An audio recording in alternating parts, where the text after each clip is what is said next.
What a game, what a night. I didn't come away feeling too despondent because I thought the poor performance from an attacking perspective was probably as good as we've seen all season. We shouldn't have been in this situation. We shouldn't be conceding these goals. But then when you look at it, we're only 2 points off fourth. Just when you think Man United is calming down and maybe it's Liverpool that's got all the chaos, that's got all the commotion, we enter the chat. I don't think it's particularly helpful to anybody really, and if I was Kobbie Mainoo, I think I'd be taking my brother to task as an unwanted sideshow. I'm so fuming about it. We have to make a stand. We can't be seen as Man United being taken for bullied by chumps. You've trekked all the way down them stairs to go and stand at the front and do your publicity stunt. It's pathetic. That could be an interesting conversation when he gets to Carrington this morning as well. Carrington's going to be awkward. There's a lot going on in there. From the club side, I felt a bit like if you leave, it's not so bad for us. It hurts me a lot. More than hurting, it makes me sad because I'm a player they have nothing to criticise about. Then you see things around you, players who don't value the club as much and don't defend the club as much. That makes you sad.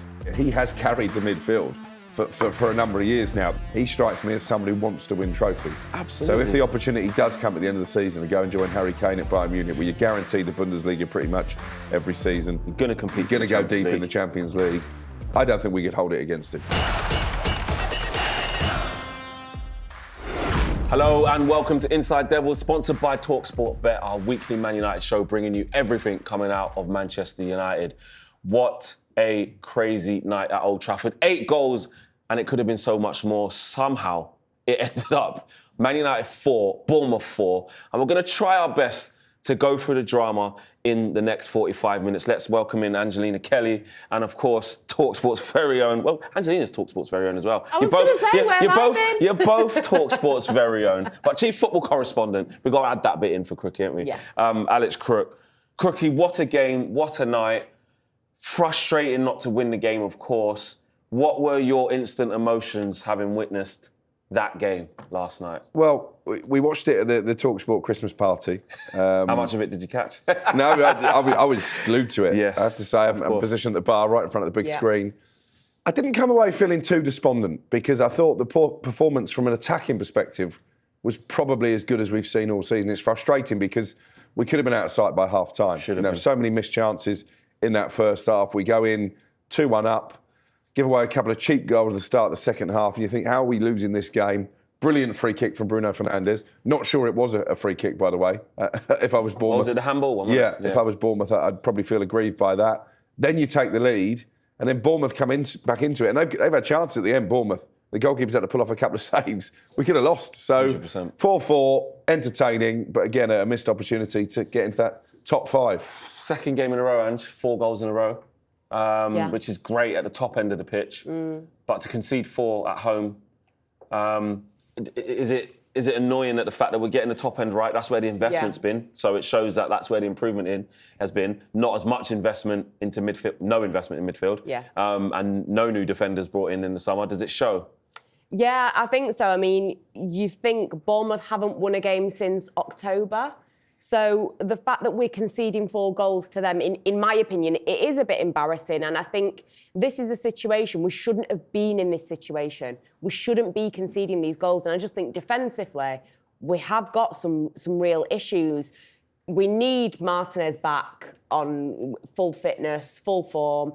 Luke Shaw, I think he has had games where he's been good, but you can't bet everything on him because he's so up and down. Euro, I think we were talking about it last night, me and Crookie. Euro, it is concerning. I root for the guy, but there's been some shaky performances recently. That's not good. Going for a patch. But United have kept 6 clean sheets in 43 Premier League games under Ruben Amorim. It's not good enough, and considering whatever formations are going on, I'm sure we'll get into that. But you're playing with 3 centre backs. It shouldn't be that bad. And, the goal 4, the wall was strangely placed. I think Crookie was saying, the goalkeeper needs to take responsibility 100%. But then when you've got Bruno and Cunha leaving that kind of gap, like, what do you expect they're going to do? So, yeah, it's frustrating. And I just think that, I've done my rant about Ruben Amorim and young players, but I think you look at someone like Lenny Yoro, like, he needs to be improving, this guy, because, he's been hailed as this amazing player that Real Madrid nearly signed. We need to figure out what the issue is. He seems to have lost a bit of speed, from his early days. Is that confidence? Is he carrying some kind of injury? But he was a bit of a liability, Yoro. Yeah, I think with Yoro, I'm not concerned ability-wise with him. I think it's a confidence thing. I think he's going through a rough patch. I think we forget he's 20 years of age. Yeah. Last time we checked, there's not many 20-year-olds, or when he arrived at the club, 18. There's not many 18-year-olds starting centre-backs for the big clubs, not alone in the Premier League, in Europe. Yeah. There's a few anomalies, Kobbie at Barca. Over the years, there's been a young Rio Ferdinand working his way up, etc. But, he started at West Ham, then Leeds, and then so on. Like, Saliba was on 4 loans before he was able to come into that Arsenal team and stake a claim. Howson was young at Bournemouth, I suppose. Did okay at 19, 20. So there's a few anomalies, but we are forgetting how young he is, and he's going for a tough patch in a team that's inconsistent, and his confidence definitely shot. I think this system change, though, I think is the right time to bring it in now, because actually he was basically playing right back, Lenny Yoro, last night. Off the ball, we were in like a 4-4-2 or a 4-2-4, but I'll say a 4-4-2. And it was weird. It was like Dalot was dropping in as the left back, and you had Luke Shaw and Aiden Heaven as the 2 centre-backs, and that left Yoro as the right back, Ahmad right wing, Mason Mount left wing, and Bruno and Casemiro as the 2 in middle, and Cunha and Mbouma up front. And on one hand, I was happy to see Amorim do this. We'll explore it a bit deeper, but I do think Lenny Yoro, just because we're talking about him now, he struggled. He had runs in behind him quite a few times, struggled with his timing and his confidence at the minute as well. Aiden Heaven as well showed some really promising patterns of play, phases of play. Then some naive ones as well, running out with the ball, running fast a couple, then losing it. I think Mason Mount was sort of saying to him, when they lost the ball, him and Luke Shaw and Semenyo was in, Mason Mount's going, Aiden, get across. But he's young. He's got things to work on. So yeah, but I don't know where he was going for that goal, because he was almost going the opposite direction to where he should be. That's what I'm saying. He's got to just get across. But he's got learning curves. Again, he's 19 as well. Listen, they've missed De Ligt. 18, I think was having a good season before his injury. Yeah. They've missed Harry Maguire. They've missed that experience at the heart of defence. I'm all in favour of the tactical flexibility. It's a long time overdue, in my opinion. Yeah. But if you're going to do that, you're better off playing an actual right back than a centre back. Yeah, right back maybe actually put Dalot right back and then look at maybe Dorgy left back or something like that. No, let's not put Patrick Dorgy anywhere near the team. But then maybe that's a conundrum. Then you don't need a left back, so that's probably why he's done that, because he knows what you like about Dorgy. I want to apologise for going in on me about Patrick Dorgy when I wasn't having him, and you thought it was too harsh. Changed your mind now? I've definitely changed my mind. What I did like was the fact that, the first 30 minutes, so dominant, keeping them pending. I saw Jamie Carragher on Monday Night Football saying, this is what Man United are supposed to look like. It's the first time I've seen them dominating, on top of teams, suffocating teams. But when it was 1-0, and I was doing a watch-along, I was like, we haven't scored that second. And that is just such a problem for this team. On that, we can't go 2 goals up. We can't kill it, even at 2-1. Come out in the second half, go and get the third. What do we do? Concede straight away, then concede again. And we're struggling, really, aren't we, to have this killer instinct to smell blood and take the game away from an opposition. Yeah, I want to see that ruthless side of Man United, and we don't have that. And I don't know if that's down to your players. I mean, you think about, we've got Benjamin Šeško, but he doesn't come across as that kind of ruthless, hunter of goals kind of thing. He doesn't give you that kind of Erling Haaland feeling. So I think it is down to maybe certain players growing in confidence. But I just want to see Man United be ruthless. I want to see them kill a game off. I don't want to be sat there thinking, oh no, hang on, we're going to concede here. But, that's responsibility across the pitch of the defenders doing the work that they need to do. And also, we just need to be. I know we've scored 4 goals last night, but we also conceded them. It's about scoring enough goals at the right times and psychologically what that can do. Because if you're 2-0 up or 3-0 up at half time, obviously it was 2-1 last night, but that does something, and that makes you think, right, no, we can go into this game, we just need, protect this lead, and we're not doing that, and it is concerning. It is. In terms of individuals, Cunha last night, Crookie. We've been, looking for more for him. Yeah.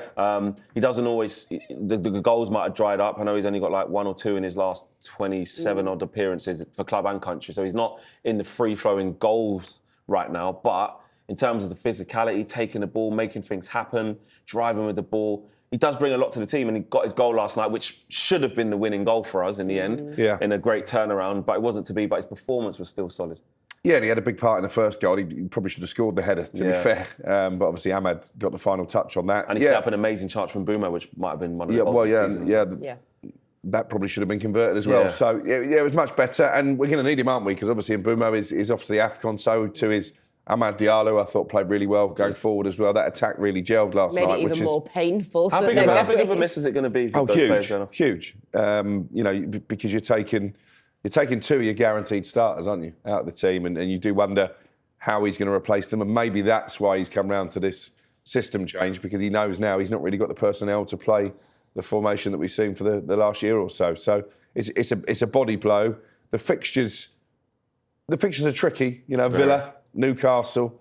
I mean, we could beat Wolves with a B team, you'd have thought, but we're really going to miss Mbeumo and Ahmad in those first couple of games. Leeds and Burnley, don't we? Yeah, and then Arsenal later on. Brighton in the cup. One of them Brighton in the cup. Yeah. Tough. There's no easy games, is there? And listen, as much as we're frustrated they didn't win last night, Bournemouth are a good team. Yeah. They're not in great form of late, but they're well coached. They've got some individual stardust in Semenyo in particular. I think he needed that performance in order to get himself a move in January. Who knows? Maybe even to United, I think, can find 65 million quid down the back of the sofa. Not much. I mean, in terms of Bournemouth, I mean, I know Crookie said he wasn't too despondent. I'm quite an emotional fan, I'm not going to lie. I'm the cool head. Yeah, exactly. Oh, and he's not normally that guy as well. Liar. I was fuming. I was just like, I can't defend. See, I wasn't fuming. At home, I'm normally fuming. Like, you score 4 at home, you should be winning. Like, we keep messing up at home. Bournemouth, Everton, West Ham now in a row. You're not getting it done at home. You're going away with, like, what is going on at home? It's annoying me. But then I'm the same. The other side of it is, though, like, we are attacking well. We are creating loads of chances. The XG's high. I get all of that. And there are some young players in there. You've got to give them a chance, like Aiden Heaven and Yoro. They're not going to get it right all the time. And we didn't lose. That's like 1 defeat in 10. But and that's Everton, but some of them feel like defeats. Like the West Ham game, I forgot we drew that. Because you know that we deserve more from it. We do deserve more from it. I don't think we did deserve more out of West Ham and Everton. That was much better. Everton was terrible. That was much better last night. Sorry, when I say that we deserve more, as in like on paper going into those games, you're meant to get more from those games. But for the record, you were swinging back and forth as you always do. 1 minute you were like, enjoying this is good. And then the next minute you were like swearing, it's rubbish, it's this, it's that. So I've seen you should have me on your watch along. Yeah, honestly. Whenever you're free. I've seen you lose your head more, but you were a little bit emotional, but that's okay. But then you put a Santa hat on and you cheered up. Well, we are emotional, aren't it? But then when you look at it, we're only 2 points off 4th.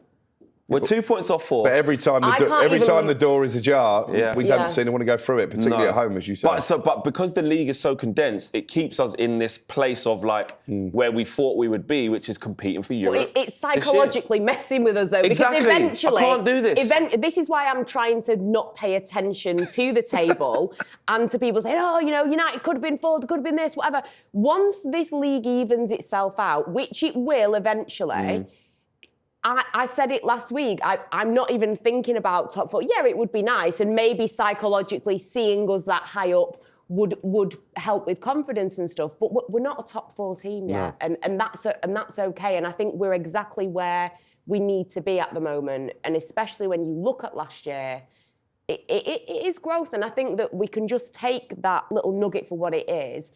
And be okay with that. Yeah, we're inconsistent. I do want to bring the manager into this, not in terms of his future or anything like that, because it's just unhealthy to keep doing all that. Oh, this system? Yeah, because I'll be honest, like, some fans are like, listen, I don't care what formation we play as long as we win. Paul Scholes midweek had some really strong quotes for Amorim. Really strong points. Don't think he gets United. He's not the guy. This is not Man United. You're supposed to, That was more like Man United last night, though. And that's why I want to, like, sort of maybe talk about that and explore that, because it was crooky, wasn't it? Like, we are used to sort of us being lethargic. What are we doing? We're not creating. We just look stuck with 3 centre-backs out there or 5 defenders at all times.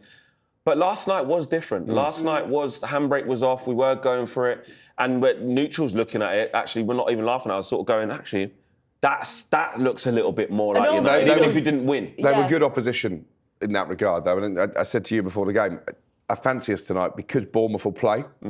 Everton and West Ham didn't really show any inclination to play. And that's going to be the problem over the course of the season. Teams who come to Old Trafford, sit with that low block.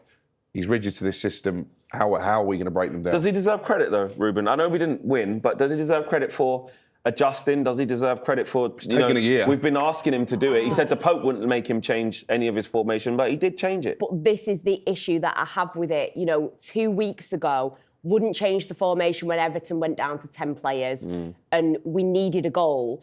And it's him changing the system is fine. Change it, do whatever you have to do. But let's be consistent with the message that we're putting out, in that he will say, he didn't feel that the players even knew about a new system in order to change it. So, number one, whose fault is that? And number two, now you're suddenly swinging around and they are aware and you can put in a new system. So what's real and what's not? And, we can talk about Ahmad and Mbeumo going to AFCON. Fair enough, you have to change it because of that. But you knew that they were going to be going to AFCON all season, so why not? Yeah, that's true. Why not be working with 1 or 2 formations that you can implement when they go to AFCON, or if someone's injured? Or I just think that couldn't he have done some work on the training ground in preparation for this? And I don't get how we're going from I will never change. Why couldn't he just be honest and say, you know what? I might change one day. But then to be fair, he did say that as well. No, the problem is he said everything. But then he said saying, everything. This is the thing. Don't double down and saying the Pope won't make me change. Don't be so strong with it.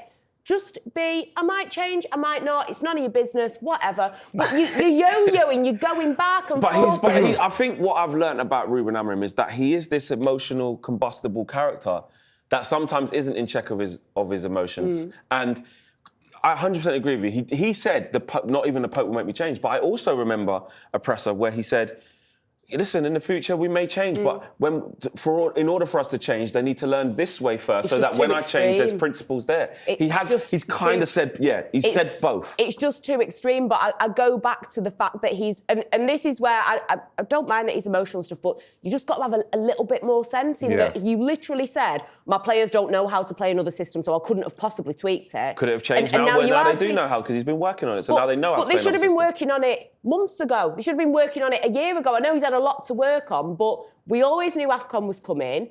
I'd like to think if you're a Premier League manager, you need to have more than one way of playing. I don't think that's crazy. So I just think he's just making more mess for himself with this. That's what frustrates me about it. But regarding tinkering with things and changing, all for it. It's your job, good, do it. All for it. Yeah. Let's experiment. Let's do something different. I am happy about that.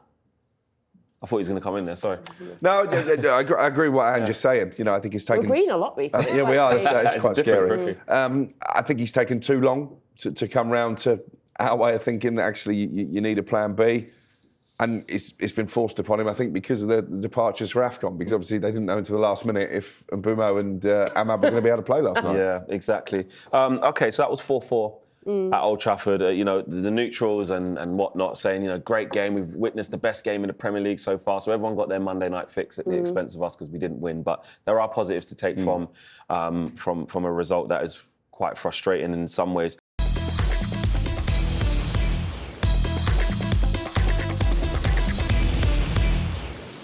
Let's move on to some individuals now, because just when you think Man United is calming down and maybe it's Liverpool that's got all the chaos, that's got all the commotion, all the player problems, this, that and the other.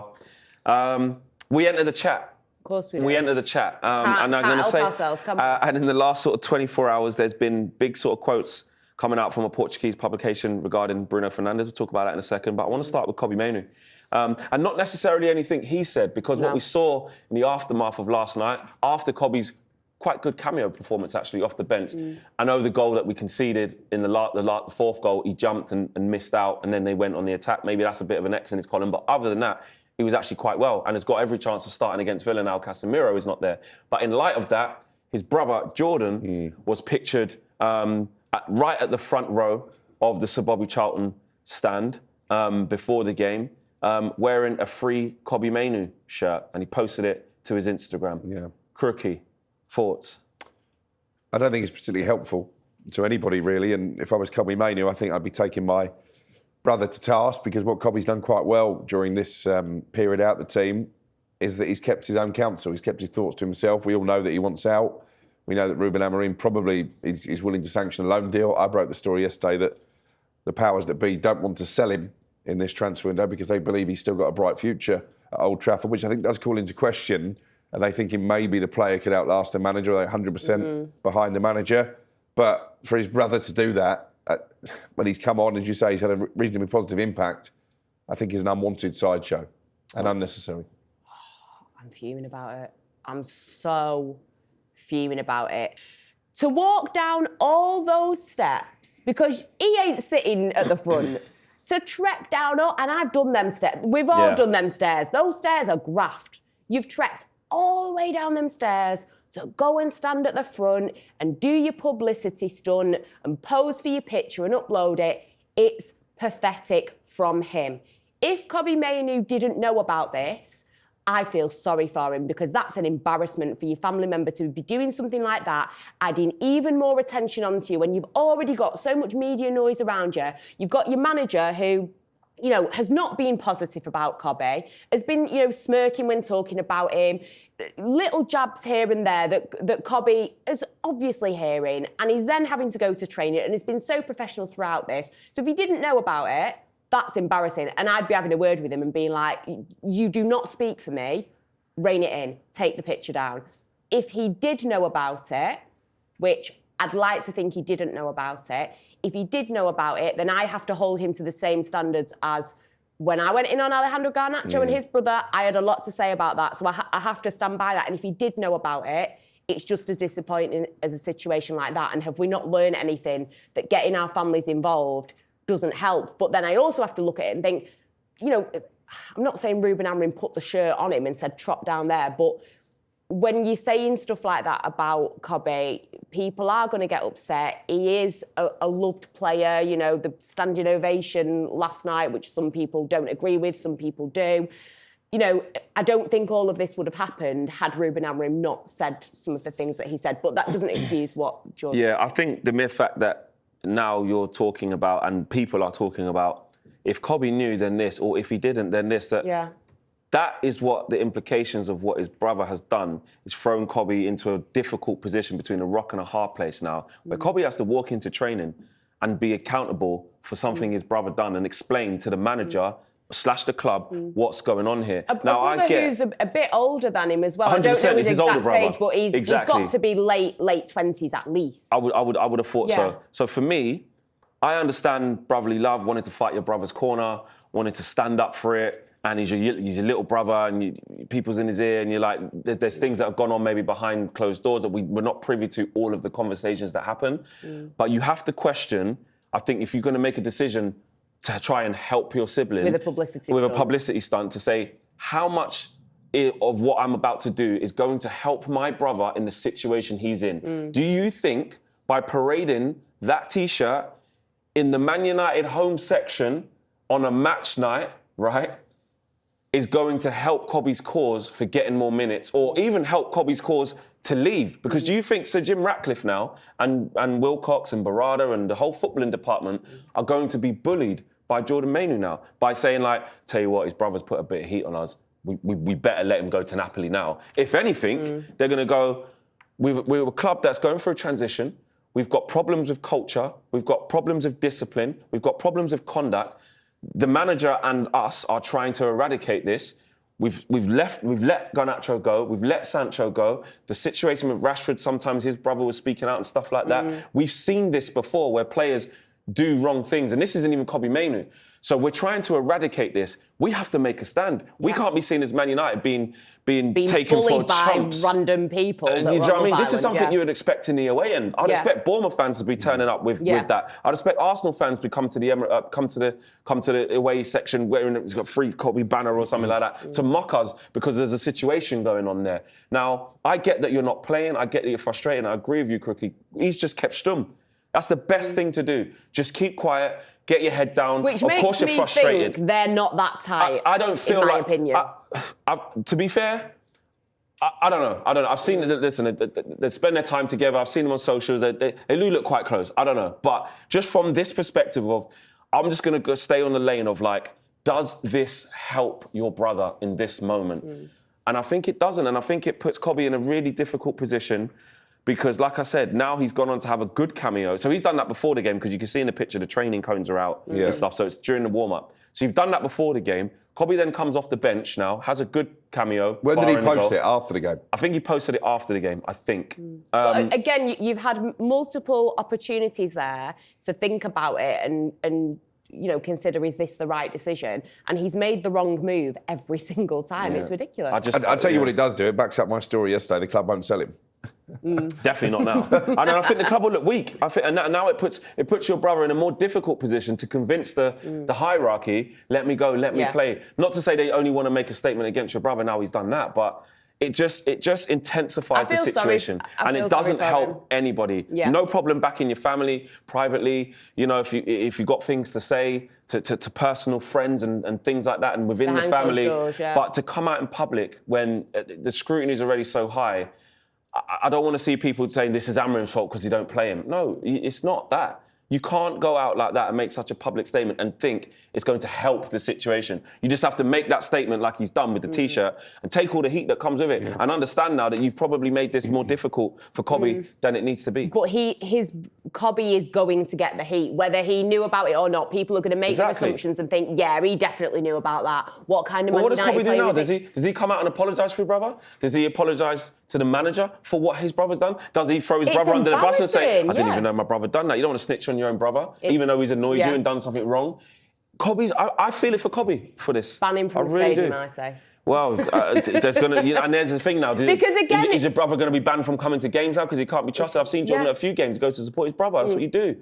But to just do that, and that's not effectively. That is not supporting your brother, because it's like it's the last we all have close people, and I'm sure we even go through it, in a different sense of when you get like online abuse and stuff like that. I'm sure we've all had to deal with things on different scales, different magnitudes, and we all have family and friends that want to fight our corner or want to defend us or something. But those people know us better to be like, me getting involved in this probably isn't going to help. So let me just stay quiet and support the person from behind the scenes. 100%. And that's what he should be doing. And I feel sorry for Kobbie. I don't know how you handle that. If I was him, I would probably say, you need to put something out here and write this for me. You need to say that I didn't know about this. You thought, and I think he might. I don't know. I think they keep it in. There's no point. I don't think there's any point in Jordan going, I posted this thing yesterday, I'm really sorry. That's just going to, we're just going to talk about it more, so you're not sorry. It depends how much, in-house. It depends how much stick Kobbie gets, because if this now grows into something bigger, then... I think United fans I would like to think a lot of United fans would probably look at it and say, Kobbie's fairly quiet, keeps his head down. I hope so. Even in the frustration of not playing. Yes, we've heard the reports, and you've broke various stories and news, Crookie, and updates that he wants out. We know that. That's from a professional standpoint. In terms of being unprofessional, we don't have any evidence to suggest that Kobbie's unprofessional and would advocate. It'll be interesting to see like this, how Ruben Amorim addresses it in his press conference pre-Villa, because he's obviously going to be asked about it. And I hope he has Kobbie's back in it. Is all. Because well, he's not had his back all season. Exactly. I know. But surely he's got to play against Villa as well. So there's an opportunity there.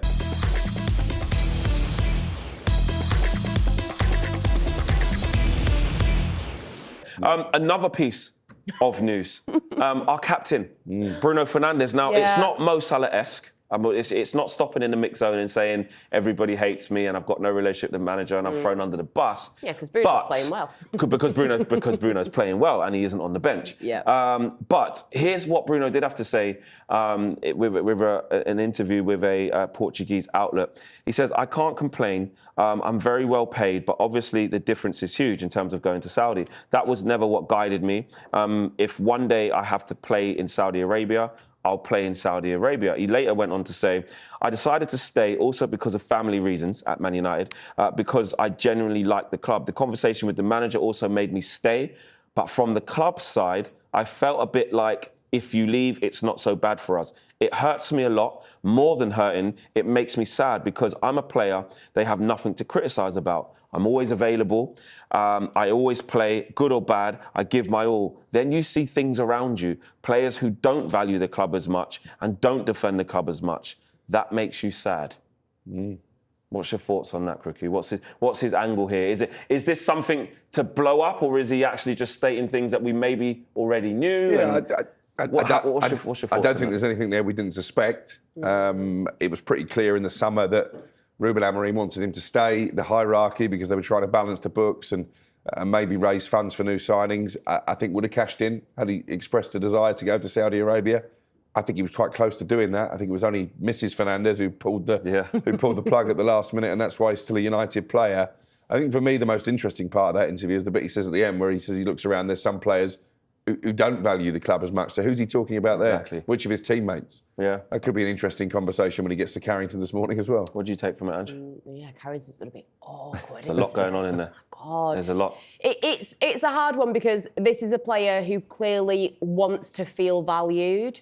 And I think he's entitled to feel that because he is still digging us out of holes. Even last night, That free kick was unbelievable. We've not really spoken about it. Yeah, we didn't even talk about it once. Yeah, it's like so many games, and I would love to go through games where Bruno Fernandes has saved us because there have been so many occasions. So I can understand why he wants to feel valued and why that would be a bit of a thorn in your side if you're like, you know, you guys aren't really fighting for me here. You're kind of like, stay, go, whatever you want to do.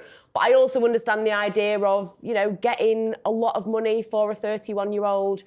Do I trust that Ineos would always reinvest it correctly? I don't know, but I kind of see both sides. I don't, you know, we don't like players kind of, you know, speaking out and stuff like that. I don't think this has been done with any malice. He doesn't come across to me as a troublemaker, Bruno Fernandes. He definitely isn't. So I don't think this is a situation to kind of stir the pot or anything. But I appreciate the honesty as well because, like you say, that he said, we're not really surprised by any of it. And the idea that there are players that don't maybe respect the shirt as much. Yeah, we've seen it. And he could be talking about players who aren't there anymore. Yeah. You know, it might not necessarily be the teammates that he's playing with now. Anthony's got to be in there. Anthony's got to be one. Do you know what? No, leave Anthony alone. I don't think he disrespected the club or was. I just think he'd had a rough time and wasn't very good. And Sancho's got to be. Okay, now we could be saying we're into the right territory. He's been freed, hasn't he, Jadon Sancho? Yeah, exactly. How's that working out for him? Exactly. On the Villa bench. And this is the thing. I think Bruno, speaking candidly, speaking honestly, he addressed these not rumours. He addressed this situation, you know, strong when he was on international duty with Portugal, didn't he, in the summer? When they were playing in the Nations League. And he said what happened. I did get the call from Al Hilal. I spoke to the president, this, that and the other, but I wanted to stay. I'm not driven by money. Spoke to my wife. She said, have you achieved all the things you want to achieve at Man United yet? No? Okay, so we're not going. She helped him make that decision. It was very open. He also says, which wasn't in this little bit I've got here, I remember off the top of my head when I was reading the full quotes of this, he was also talking about, I could have left the year before and won a lot of trophies in Europe. I'm not going to say where. I'm not sure if that was Bayern. I feel it was. Yeah, so I remember when Bayern my money was would be on sniffing. Bayern, yeah. Exactly. So he's saying, I've turned down that as well, where I could have won many trophies as well. And look, both things can be true. I was saying at the beginning of the season, I felt like Bruno Fernandes would become a bit of a scapegoat because of Amorim's plans for him to play him further back next to Casemiro on an island, not getting the best out of him. You're going to see his weaknesses extenuated and some of his, you know, positive attributes not as much. Such as Bruno's just that good, he's still putting numbers on the board. This is exactly the phrase I was going to use. He's still getting his goals. He's going to do it. He's adapted and made it work. So maybe it's validating what Amorim's saying. Like, listen, I can afford to put you there and get Ahmad and Boomer. Then look, we're scoring loads of goals. So maybe Amorim's right in that sense. But in terms of rebuilding the team and finding money for a Baleba when we wanted him, or finding money for Wharton and Anderson, 100 mil plus, etc., something's got to sacrifice. We weren't in Europe. And I do believe if you're Jason Wilcox, if you're Christian Vivel, if you're Omar Barada, you know, Sir Jim Ratcliffe, and you're looking at Business-wise, it makes sense. They probably sat down with Bruno and said, Bruno, if you want to leave, we're not mad. We'll take that money, we'll invest it. If you want to stay, we're not mad. But as a player, you want to hear, don't leave, we need you. I see both sides. I see both sides. And then there's been a lot of people saying, remember at the start of the season, we were like, we bought that front line, but would you have cashed in on Bruno for 100 and got us 2 midfielders? Would you have done that? It was a lot of money at the time. It was a lot of money. Obviously there's this release clause now that becomes active next summer for European clubs, 50 which I think million. is about 57 million. So, do you think this will be Bruno Fernandes' last season? I think there's a possibility, yeah. What's your gut feeling? There's a chance. I think it might be. This interview might actually be paving the foundation for that by sort of saying to the fans, look, you know, they tried to sell me last summer. Yeah, he's given a clarity. I've got no choice. I've got to go this summer. You know I love the club. You know, and I think what goes in his favour... Because you have to wonder what the motivation is behind. 100%. And what goes in his favour is, one, because he's Bruno and everybody loves him, but two, he's still playing well. He's still contributing. It's not like his forms fell off a cliff, he's not in the team, and he's got a bit of a bee in his bonnet, so he just wants to... He's just opening up about the situation and probably reclaiming that narrative. Players got voices now. It's not like, you know, in the 90s and maybe the millennials before social media or before, you know, I know they had voices then in the papers and going to journals and stuff, but now it's like, it's really easy for them to speak and it hold weight and reclaim your narrative and take care of your career, because clubs will chew you up and spit you out. Fans will get annoyed with you and turn on you and stuff like that. Yeah. So I get it. This is a short career. And he was also saying, off the top of my head, when I remember reading the quotes, like, in England, people think as soon as you turn 30, it's like a piece of furniture. You've got to get rid of it. Yeah. You're finished. You're past it. And he's saying, like, he wants to feel that love. Like, he's still performing. He's still doing well. He still feels he can play at the top level, which he can. Never injured. Always available. And when, like I said, when we need something, when we need someone to turn a corner, turn a screw, he's there to save the day every time. And people still, he's still the most overhated player in this league. I've never seen anything like it. It's only because he's in a poor Man United team. He throws his arms up a little bit. And all the other fans don't rate him. But that's fine if they don't. But when it filters into our own fans, I just don't get it. How, like, he's like public enemy number one. He's rubbish. He keeps giving the ball away. He's this, he's that. Like, you have to understand what you're getting with Bruno. He has X factor. He has this thing that, like, not many players have, where he's one step ahead. Like, where he always sees the pass that someone else doesn't see, where he finds the chance, the first touch, the ball round the corner, the ball in the top corner. Like, he sees things, he makes things happen. Yes, he gives the ball away. He's not a player who you can build attack through, or, you know, go pick up the ball off the back four and go set us up. He's not that player. But you have to understand what he is versus what he isn't. And if you misprofile him and try and put all these other stigmas on top of him, like he should be Iniesta, Busquets and Xavi all in one with a little bit of Modric and Crook, it's ridiculous. You got to think about what he's had around him. You know, not just in terms of the 11, but particularly in that midfield area. He has carried the midfield for a number of years now. The only time I could really be critical of him was his body language when we were getting hammered by Liverpool. That wasn't a captain's performance. But then Gary Neville said that he wanted to come off that day. He wanted to come, and then he had to clarify it, and he said no, he actually didn't. Yeah, like, it's just a narrative that's around him because it's him. It's like, he's an easy scapegoat. But from a professional perspective, he strikes me as somebody who wants to win trophies. Absolutely. So if the opportunity does come at the end of the season to go and join Harry Kane at Bayern Munich, where you're guaranteed the Bundesliga pretty much every season, you're going to compete. You're going to go deep in the Champions League. I don't think we could hold it against him. I think he's done his time. Absolutely not. He's been the best signing post Fergie. He's given his all to the club, and like we talk about all the time, the stuff that he does behind the scenes. For people that are at the club, the way that he seemingly does support the players behind the scenes, etc. You've got to give him his props. And if this is the end, like, it is sad, and he does deserve praise. But yeah, you can't begrudge him because he's given us everything. I'd rather he did go to Bayern Munich than Saudi Arabia. I still think anyone who goes to Saudi is a sellout. Oh, for that much money, though. Yeah, but he's got enough money. For that much money, yeah. But when you have achieved a lot in the game, or you feel you can go there for a couple of years and come back and still... Now look at someone like Ruben Neves. He's gone there quite early, playing week in, week out, still in the national team, killing it. Could do a couple of years out of it, get generational wealth, and he can still come back. He's got generational wealth anyway, Bruno Fernandes. Yeah, but generational wealth. Yeah, like, it's a different Too much ball game. wealth. He was talking about the astronaut. It's a different ball game. Not for me. It's not Really? for me. What if Saudi called Crook? Crooked, 100%. Crooked, you're gone. You're gone. It'd take a lot of money to get me over there. Exactly. They'll give you a lot of money. They'll give you a lot of money. No, not for me. I don't know, man. I'd rather be here with you guys. Do you know- Mrs. Crook wouldn't be on board. No.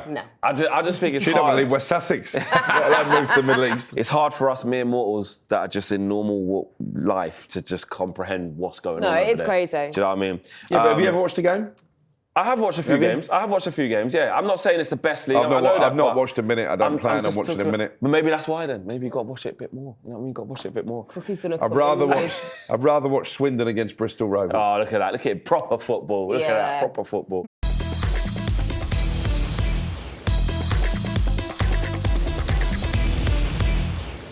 Okay, now we've got to the part of the season where it's non-stop football and Ruben Amorim's team have 3 fixtures to look forward to over the Christmas period.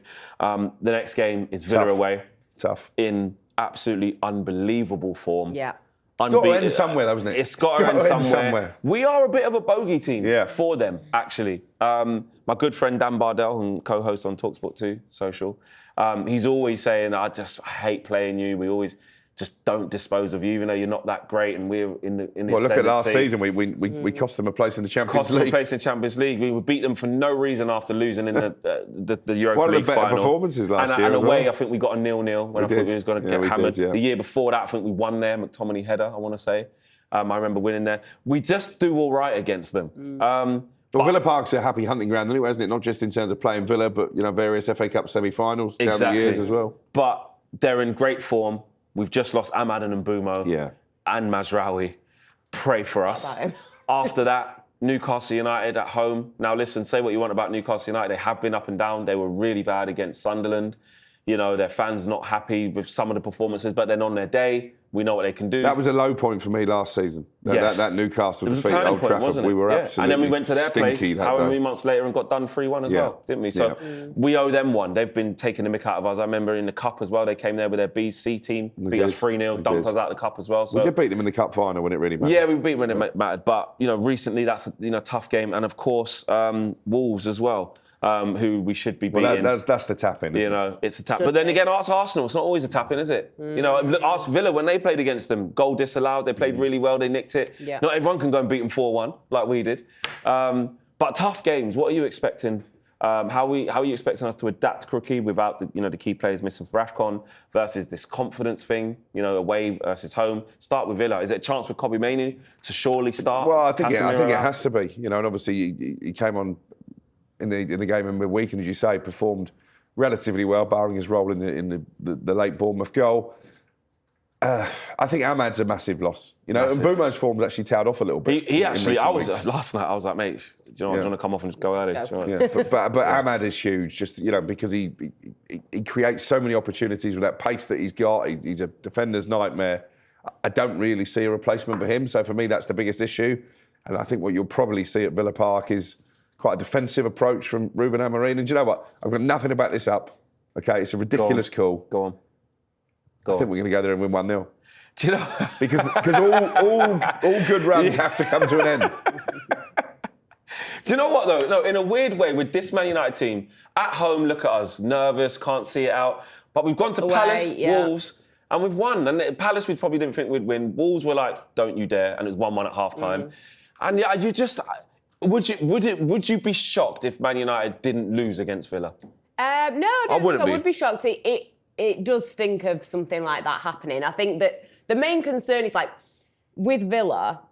Don't let them shoot from long range. Well, this is the They're very good. the main Very good. that is the one thing that they're really, really good And at. then midfield's excellent as Yeah, well. and I spoke to Morgan Rogers at an event a few weeks ago, and I just said, dropped what, that name. What is? Yeah. Oh, because you never drop them, do you? Yeah, coming from Cookie. I know. Who do you think you are today?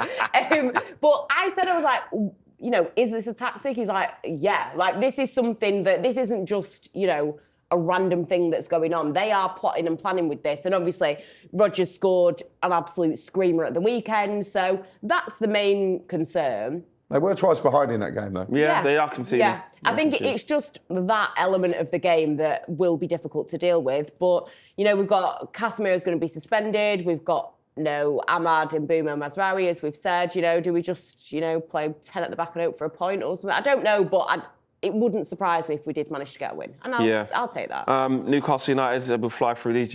What are we thinking about at home? It's not going to be easy. Their away form's so bad, though. Yeah, they're not the same this year. And the performances away from But home our home has been form lamentable recently as has well. been terrible. Yeah.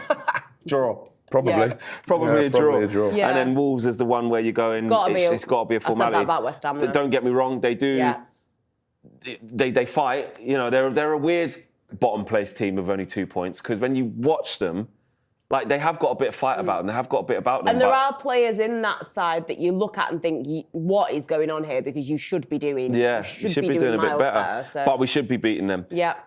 What are we saying the points return out of 9 points in the next 3 games? What are we saying? Well, I've gone for 7 there, haven't I, on the basis of my predictions, which is maybe a little bit ambitious. We'd probably take 6. You'd take 2 wins out of the 3, I think, wouldn't you? Yeah. Yeah, I would. I would definitely take that. Yeah. If you can beat Newcastle United and Wolves. If you win the 2 home games. Villa's a bonus. Villa's a bonus. Yeah. Angie, you going with that? Yeah, I agree. 6 points? Yeah.